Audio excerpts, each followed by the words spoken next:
So probably around in 1990s, one of the leading processor company, they introduced a new generation processor. Now, when this processor was introduced and it went into the PCs or personal computers, it was found that there was a floating point division issue.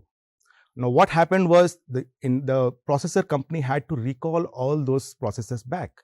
And there was a huge expenditure, maybe in the tunes of $480 million, which in today's world it would be more than $1 billion. And then all the processors had to be fixed or had to be revamped for the new for the fix as well.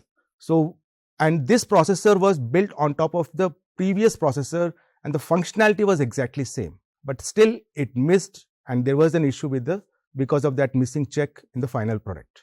So, RTL verification is very essential because it can lead into issues with the final product as well. And if you look at the RTL designs, like previously we used to have ICs with few tens of transistors, but now in today's ICs, we see billions of transistors.